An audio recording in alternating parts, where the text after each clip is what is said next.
I know this might sound too good to be true, but stay with me. What I'm about to share with you has the power to completely transform how you see reality itself. Once you truly grasp these principles, you'll have the keys to unlock any door in your life. That's not hype. That's a promise. Have you ever looked around and wondered why life seems effortless for some people? They're healthy, successful, radiating joy, while others struggle endlessly just to keep their heads above water. Is it pure luck? Genetics? Being in the right place at the right time? What if I told you there's a hidden framework, a set of universal laws, that explains it all? Better yet, what if this ancient wisdom could help you tap into your highest potential and create the life you've always wanted? This wisdom is called Hermeticism, and it's been hiding in plain sight for nearly 2,000 years. The ancient tradition.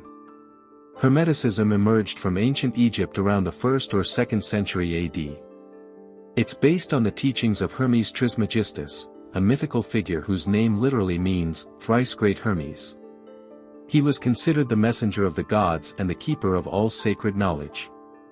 Hermes left behind texts that outlined what we now call the Seven Hermetic Principles. These aren't just abstract philosophical concepts. They're practical tools that describe how reality actually works and how you can consciously shape your experience of it.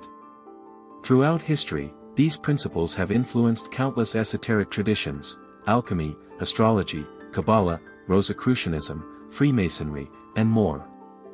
Brilliant minds like Leonardo da Vinci, Isaac Newton, and Carl Jung studied these teachings. Napoleon Bonaparte kept Hermetic texts close at hand.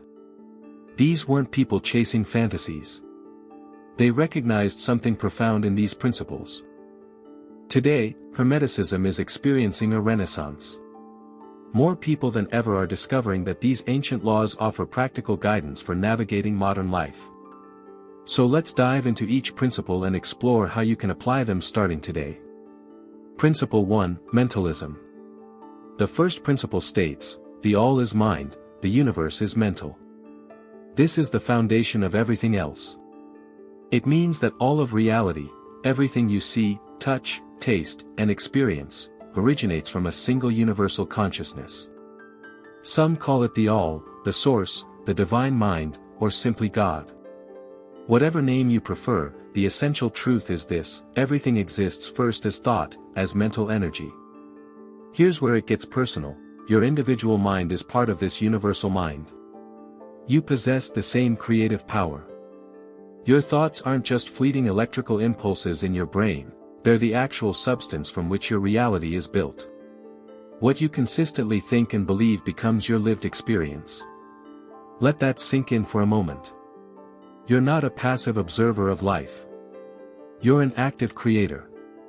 Modern quantum physics actually supports this idea. Scientists have discovered that at the subatomic level, particles exist in multiple states simultaneously until they're observed. The act of observation, of conscious attention, collapses these possibilities into a single reality. The observer literally affects the observed. Reality isn't out there, waiting to be discovered. It's in here, being created moment by moment through consciousness. We see this principle at work in phenomena like self-fulfilling prophecies.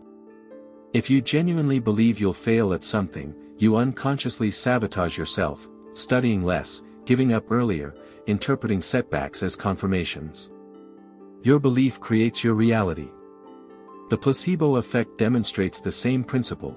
People experience real, measurable healing simply because they believe they're receiving medicine, even when it's just a sugar pill. Your mind is far more powerful than you've been taught to believe. The principle of mentalism invites you to become conscious of your thoughts and deliberately choose ones that serve your highest good. Monitor your internal dialogue. Are you constantly criticizing yourself? Expecting the worst? Focusing on problems? Or are you affirming your worth, visualizing success, and seeking solutions? This isn't positive thinking for its own sake. It's understanding that your mental state is the blueprint for your material reality. Principle 2: Correspondence. As above, so below, as within, so without. This elegant principle reveals that reality is structured like a series of mirrors. What happens on one level of existence reflects what happens on another. The macrocosm mirrors the microcosm. The outer world mirrors your inner world. Think of looking into a mirror. If you smile, the mirror smiles back. If you scowl, it scowls. You would never stand in front of a mirror frowning and demand that the reflection smile first. Yet that's exactly how most people approach life, demanding that external circumstances change before they're willing to change internally. The universe works like that mirror. It reflects back to you what you project into it. Project positivity, gratitude, and love, and you'll experience more circumstances that generate those feelings. Project negativity, resentment, and fear, and you'll encounter more situations that confirm those states. Then I had a realization: I was creating this misery with my own mental and emotional state. So I conducted an experiment. I started deliberately focusing on positive aspects of my job, the skills I was developing, the flexible schedule, the meaningful impact of the work. Every single day, I practiced gratitude, thanking my boss for his leadership, my colleagues for their collaboration, and even my challenging tasks for helping me grow. The transformation was stunning. Within weeks, I genuinely enjoyed my work. My performance improved dramatically. I received recognition, positive feedback, and new opportunities. My personal life blossomed too: more energy, better health, deeper relationships. I didn't change jobs. I changed my inner world, and the outer world shifted to match. This is the power of correspondence. When you align your internal state with your desired outcome, the external world reorganizes itself to reflect that alignment. Principle 4, Polarity. Everything is dual, everything has poles, everything has its pair of opposites. Hot and cold aren't different things, they're different degrees of temperature. Love and hate aren't opposites, they're opposite ends of the same spectrum of emotion. Light and dark, success and failure, courage and fear, these apparent opposites are actually different manifestations of the same underlying reality. This principle offers tremendous freedom. It means you can shift your experience of anything by changing your polarity, by choosing to see the opposite aspect. Feeling sad? Recognize that sadness and joy are two poles of the same emotional continuum. Remember a joyful moment. Do something that generates happiness. Understand that sadness is temporary, it will naturally give way to joy again. Facing a problem? Problems and opportunities are polarities. Every challenge contains the seeds of growth. Every obstacle presents a chance to develop new strengths. The key practice here is acceptance. When something unwanted happens, resist the urge to resist it. Instead, say, "I accept this situation as it is." This doesn't mean you like it or agree with it. It simply means you're acknowledging reality without fighting it. Then ask yourself, what can I learn from this? How can I grow? How might this ultimately benefit me? This mental shift changes your polarity from victim to student, from powerless to empowered. I learned this lesson during a painful breakup. Initially, I was devastated, seeing only loss and rejection. But when I applied the principle of polarity, I began seeing the opposite pole: freedom to discover myself, opportunity to attract a better suited partner, lessons about my own patterns. The situation hadn't changed, but my experience of it transformed completely. You always have the power to choose which pole you focus on. Principle 5, Rhythm. Everything flows, out and in, everything has its tides, all things rise and fall. Look around at nature. Seasons cycle from spring to summer to autumn to winter, then begin again. The ocean tides rise and fall.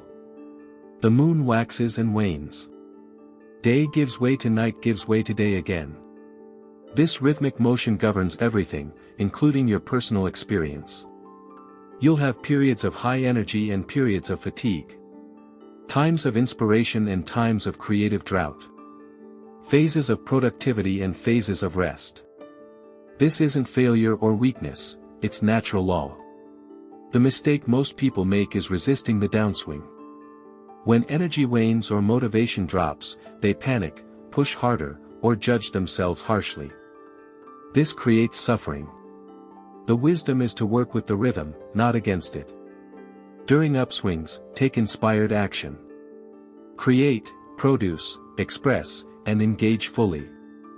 Make hay while the sun shines, as the saying goes. During downswings, rest and restore.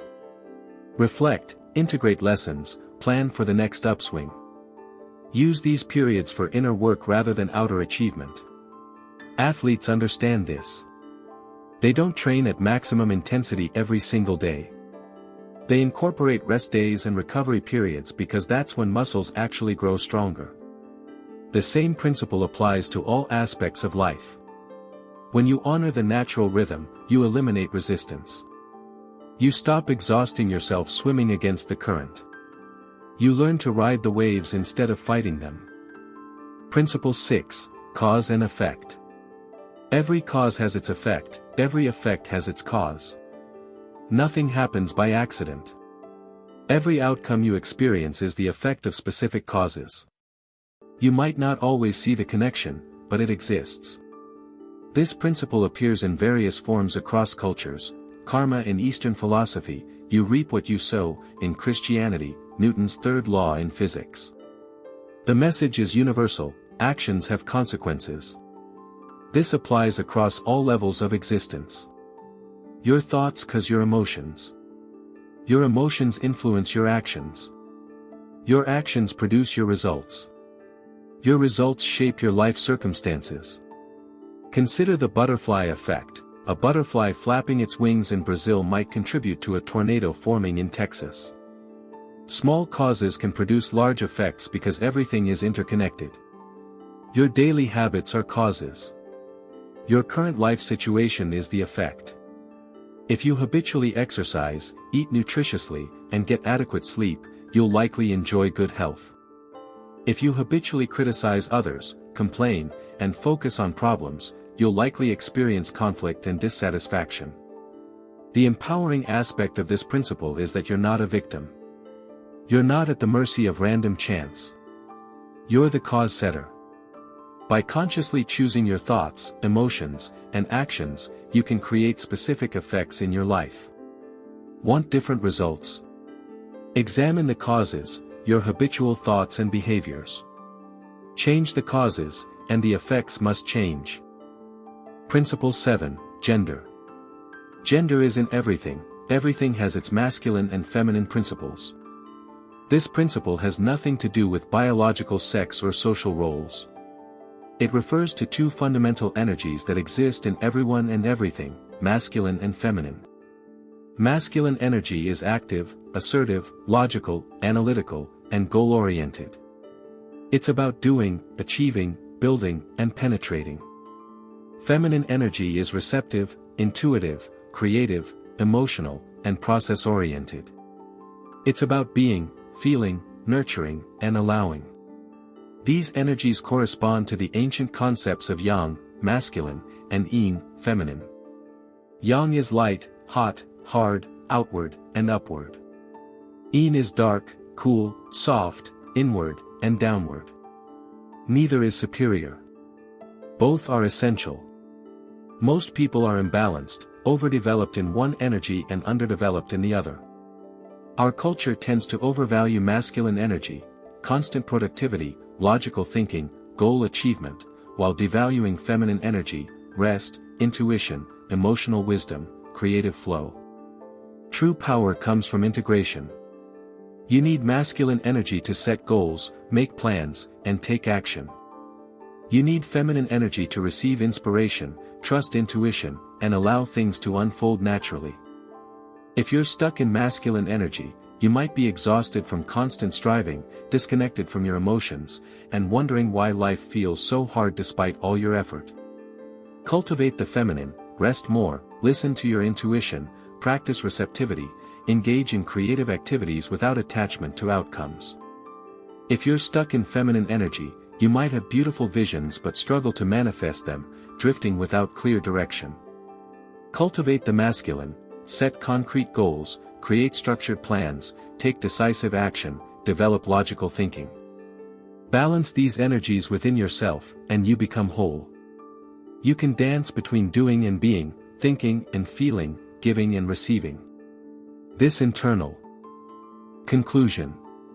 These 7 principles aren't separate concepts.